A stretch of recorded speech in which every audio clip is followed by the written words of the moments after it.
we're going to walk through, just briefly walk through the history of the band real quick here and just record it for archive purposes. And what we're going to start in the very beginning. Little town, Neosho, Missouri. We got 4 of us here. And I want to go around the horn on how each of you started your music career. Would you, Gary, go ahead. I started playing guitar shortly after the Beatles were here in America, and started taking guitar lessons. Had a friend in grade school that played guitar, and I started taking guitar lessons from his instructor, and we played together. And then down the road, I hooked up with Gary Jones and Carl Garner and Greg Stevens for the Stingrays. And that was your first band? First band. Yeah, you know, except I had a couple little duos that we used to, in grade school, we'd play in our class, and then we'd go to the next class, and they'd have us play all around, and we were singing shit like If I Had a Hammer. Right. And, you know, some of that stuff. Stu-Ball was a racehorse. That was a big one. What? No, I'll get to that. Sorry, I didn't mean to get on your time. No, that's okay. But I think we need to do that, though. Yeah. I mean, you don't want to This just isn't- have no, him. I mean, I remember party when you're absolutely. Just like you'll remember part of me starting. Absolutely. Yeah. And if anybody thinks of anything back in those days that I did or that I'm leaving out, Bring it in. bring it on. Just a lot of similarities. Then Gary and I wasn't getting along real well with Stevens at the time, so I got out of the Stingrays, and Carl wasn't getting along with him, so he got out, and him and I started the sound company, got Rick, and... Well, don't go too fast here now. This first part was just to hear how he got into the music. All right. Yeah, so that's to where the point where I hooked up with Rick. With Rick? Okay. That's right. You gotta have that constant. Yeah. Okay. Randy? You talk just roots would be, you know, me and Steve McGinney playing just like playing our acoustical guitars, playing 500 miles, and Stu-Ball was a racehorse to our parents. That was that's the beginning of music stuff. That and listening to my dad play. Stu-Ball was a racehorse. Stu-Ball was a racehorse. Wish he were mine. Are you getting this? This is good. good. Well, that's just that's roots. You know. Who's that by? I have no idea. That's just songs that me and him could play, and we sang and harmonized to them. You said your dad played an instrument? Yeah, my dad was piano. We had an old piano back on our back porch. He'd go in there and he played by ear, same as me, and would play songs on the piano, and I just would listen to him all the time. And then when he wasn't there, I'd sneak in there and play on this old upright. Yeah. Seems like I remember that down. Was that down in your basement? Well, it was at one time, but it was on. This is when I lived on Hill Street there. Hill Street. When did you start playing piano? Young age, probably grade school or before. You know, just lessons. Took lessons. From, did you take some lessons? From Rosemary Pace's mom. Oh, Mrs. Pace. Cool. But I never learned how to read music. Right. She'd go in and she'd play something and say, "Now we're going to teach you this," and I would just, before she could teach it, I would just play it. I'd just say, well, you know, once I learned where you could do it by the ear keys for the most part. you know, I just did that. I mean, that was, you know, that's just one of those things. You have some people have that kind of stuff. Gary, did you read music at all? Later on, I took piano lessons. I think it was in the 80s when I started taking piano lessons. But my grandmother had an organ, and she had one of those little cardboard things that set on the keys, and told you what. Oh, where to play it, where to hit the keys and stuff. Because I played guitar, I could sit and look at her chord books, and it made sense to me. You know, I knew if I knew where G was and where C was. Exactly. I just practiced on that. But then when you listen, it's a memory thing. Then you know how those go, and you relate those to every other situation. Okay. So your guitar lessons, were they with Johnny Garner? No, those with Max Brown. Oh, that's right. Max Brown. And I took from Bob Massey. He's still playing. He's still playing. Yeah, he's playing around here now. Yeah. But anyway, that's where I got my musical roots. That's where you got your roots. And as far as playing in your progression some kind of was a band or something, I can't remember. I don't know that. You were in Sammy and the Saints or no? Yeah. Okay. Yeah. Sammy and the Saints was the first band with McGinney and Sammy and you. And you. And me. Yeah. And then that's probably the first band we ever in. And then Steve McGinney and I played for little things with our guitars for a long time, and I never played real chords. I played notes that go along just like a bass guitar would do. Right. And then we started And Sammy then and the Sammy and Saints was in Saints. your living room. Yeah, in my over living room. on Oak Ridge Drive. That's where we first practiced. Yeah, when the Saints Go Rolling In was one of our big songs. And then we went to Napoleon and the Three Bonapartes. I guess, was that still with Sammy Linton? Yeah. Yeah. And then from there to the Outcasts. And that was just me, you, and Steve. Until I think. it was the three of us until you bailed and went with the Mustangs. Remember? However that went. They were making more money. You went where the money was. You I said, don't think you that said was all. screw I you mean, guys. I know that's what you guys Okay. thought. Then you went out and hired some bully like John Link to play bass, so he could bully up on me every time they saw him because they probably thought I deserted him. I just, you know what it was, and I'm going to say this probably for the first time and everything, but what it was an opportunity. It was something. It was a level of music I'd never seen playing with us and Steve McGinney. That's true. Here was a guy Professional band. it was all about this guy named D. Bond, the guitar player. Oh yeah. Here was a guy D. Bond. that for the first time in my life, I heard could play anything I ever heard on the radio or anything. I mean, and it sounded just like the radio. I mean, it's like I remember. D. you Bond probably was do. good. He was Anyway, good. he was something that nobody else had, and these guys, and we were having fun in the Outcast and stuff, but we might have played in a basement for a party lot of or private something, stuff, like that. Yeah. And these guys were playing clubs. Yeah. I mean, they were out. I mean, the old Showboat Lounge. Yeah. I mean, up there on the way to Grand Lake. I mean, they'd Right. go in there 5 nights a week, and they weren't even old enough to be in there, Sure. but they were playing, and of course they were chaperoned and everything. Yeah. And they just had a situation where they needed someone to play an instrument that I could do, and I don't know what was going on with us. It wasn't just like we were playing, everything's fine, the next day I'm gone. There was a transition there that I can't even tell you how it went down, but that's how I transitioned over into that and saw that, and I feel like that put me on a whole different level of what was going on, and good or bad, that's the way That it was was. That was what D. Bonds and Offenbacher and David Offenbacher was Pete Charlton on drums. right. I think And that was you. it. You Yeah, four. 2 guitars and a bass guitar. That's a good band. Because Offenbacher That was was a good band. originally in the Stingray. Yeah. And He was? He was in the well, old for a guitar week player. or two. Oh. And his dad, he never could come to practice. His dad made him work every day. So We were young kids too at the time. I mean, we were in high school. We're talking 8th grade, 9th grade, 10th grade time frame. I guess. Oh, no, I was 11 years old when I started in the Stingray. We're in the mid 60s 60s, right yeah. now. Probably. But anyway, and then that went. It must have. And what was your influence musically at that time? Do you remember? Probably just whatever was current. You know, Beatles, Rolling Stones. The all Beatles, that stuff. Stones, Yeah, and all the stuff that was The regular. big stuff. Okay. Influence. It was all about doing what you were able to do. All right. Being creative. How about you, Ken? Well, I was going to Rick next. Oh, okay. Go to Rick. I started playing on a little plastic organ that somebody had given my sister or something. It's kind of like I had a hair coming in. My grandmother had an old upright, so when I'd go over there, tinker on it a little bit, and had some guys in school, Gary Lescard and Steve Rogers. You guys will remember Steve Rogers. That right? Rogers stuff. His dad managed a chicken place down in Rogers, Arkansas. Oh, yeah. Oh, yeah? We all went there one day and had lunch. Really? Anybody remember that? We went back over to Steve's house and he played some Jethro Tull. I know he had Jethro The Tull. AQ chicken. No, it was just a little fast food chicken place down there.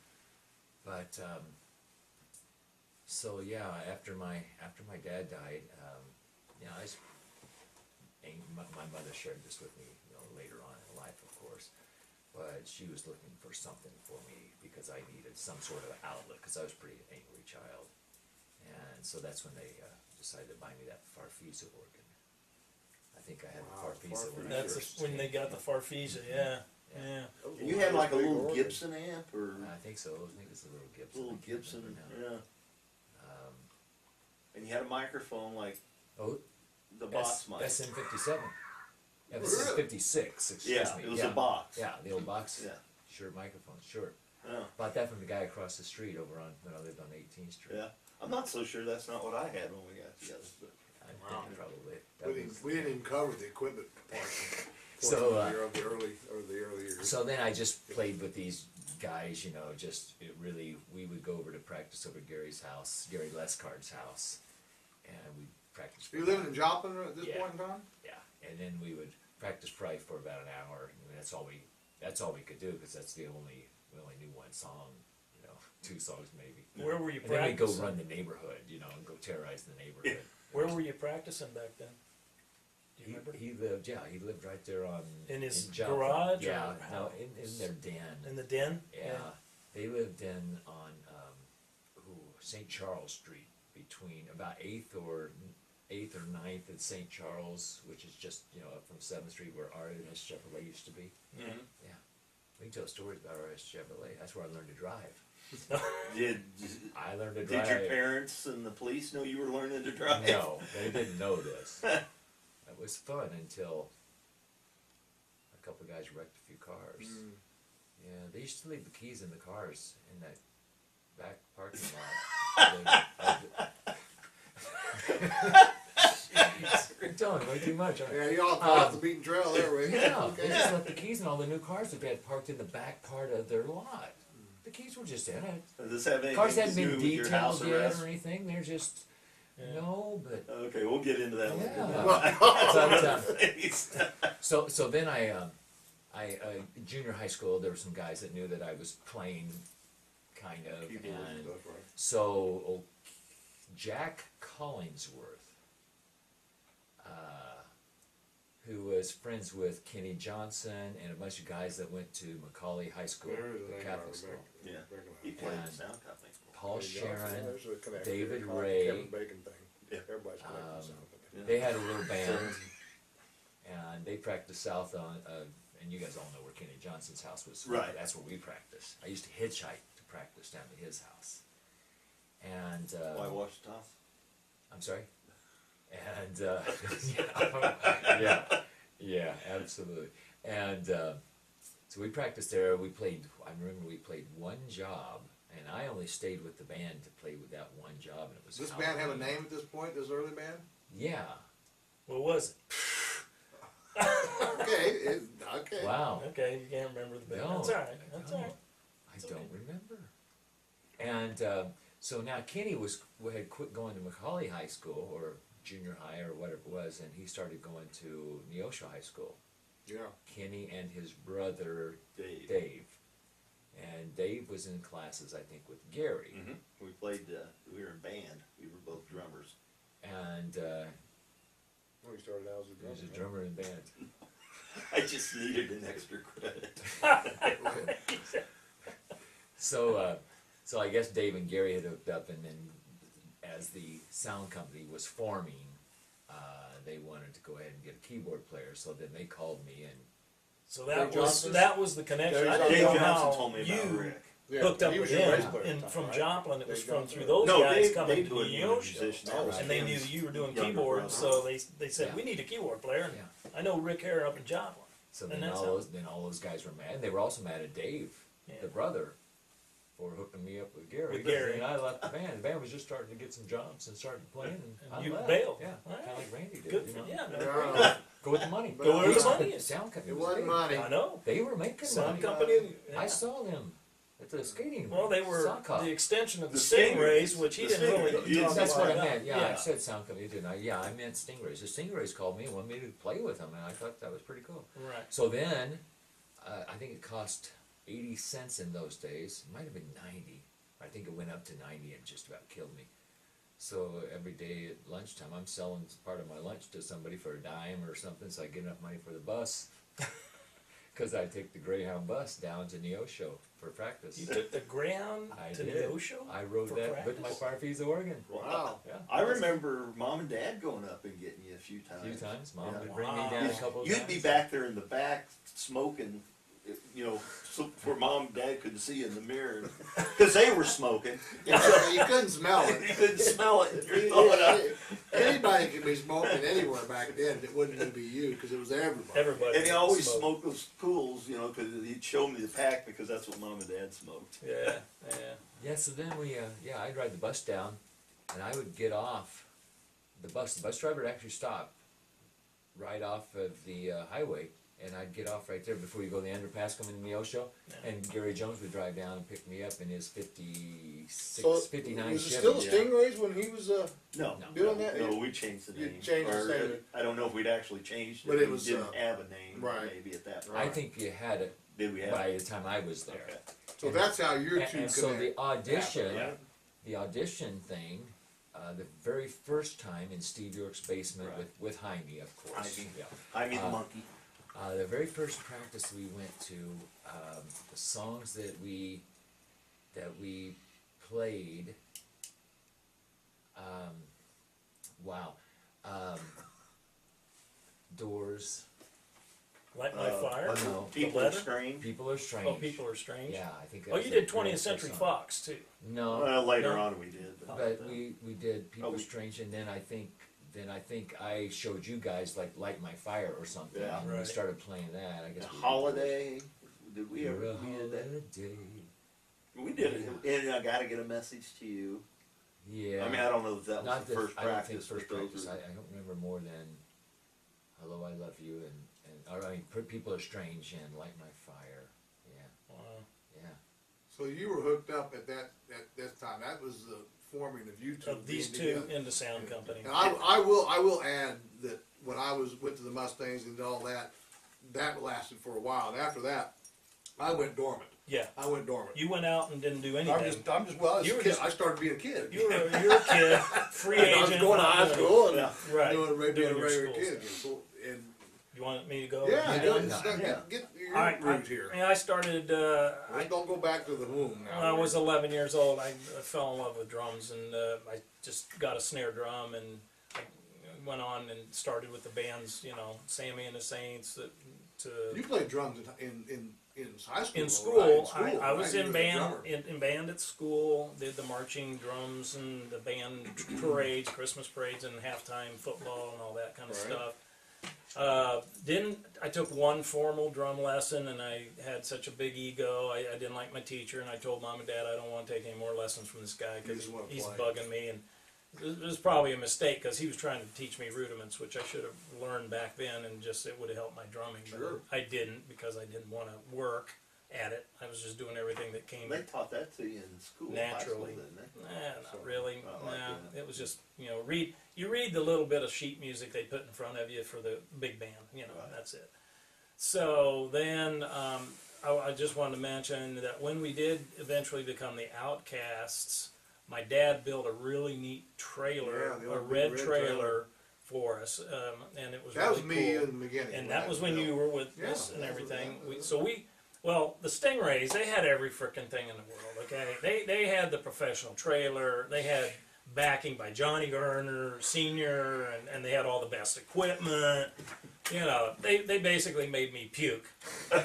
Okay?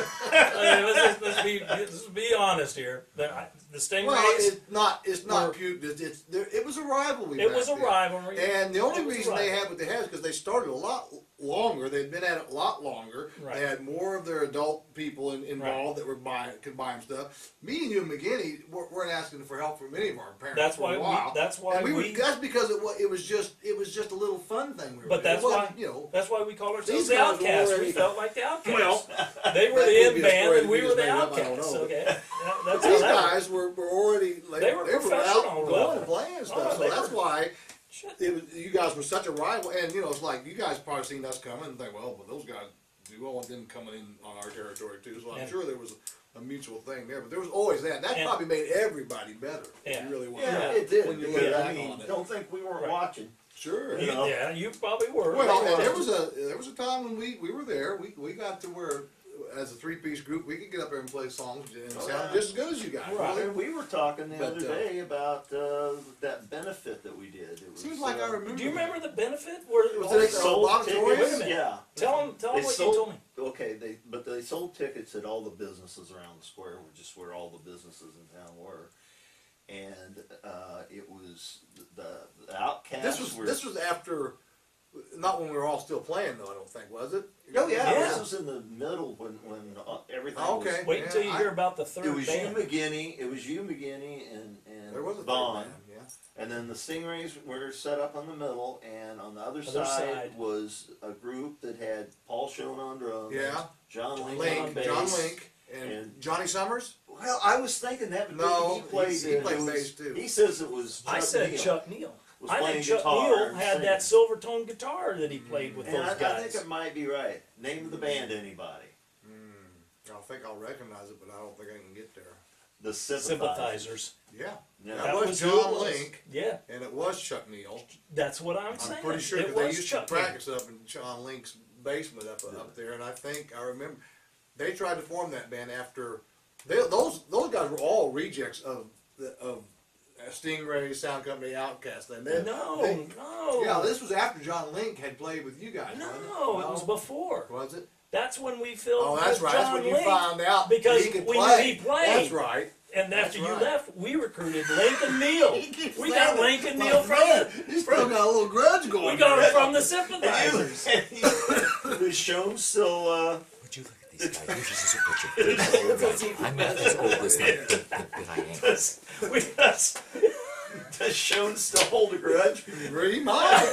I mean, you guys left Golly. him out in the. We had to go to the well of talent. And Yeah, that's sure. where we ended up getting. Boy, and that was woo, boy, That that was was sketchy. Yeah, really. At best, That right? was just barely enough to get you guys But- adequacy. But some of the things that we did that were really cool was playing at the CRC, and I remember doing that. And we got paid to play at that place, and you know, a lot of private parties and stuff. That We was, didn't. now, what was the name? That was still the Outcast. That was the Outcast. And Chuck Neal had joined that. That was the Outcast. Yeah. Yeah, you and Chuck Neal And and when you John guys Link. had that band together, And- you guys were really serious. And by for now. for the record, our road manager was Preston T. Preston? Tucker. Well, he Yeah. was, He that, was he our was road our manager. Outcast. We had our Outcast. Was he with us? Yeah, P.T. Tucker the Yeah. third. Oh, that's right. Yeah, P.T. Tucker the third. That's right. I mean, you McGinney and Tucker. We And were all Tucker. still there. I mean, hell, I felt like we'd been there. I stayed with you guys for 35 long years, time. and I was only 12 years old. I know. I mean, you know, I was like, Yeah. so what? I'm going to go to here. It's not Yeah. a big deal. I mean, they Our got other manager people was in moving Johnny in. Garner. I remember. They I probably remember didn't want playing me. down for the college kids. It was Marsha McGinney's bunch and everything Oh, yeah, I in like that. I Brian had a crush on Taylor's Marsha. basement, and it was just packed Oh, with that was people. New Year's Eve party. A New Year's Eve party. Yeah, Remember I fell that? straight down. I remember playing Louie until we were blue in the face. Play Louie! They yelled, yeah, play Louie! That goddamn Louie Louie.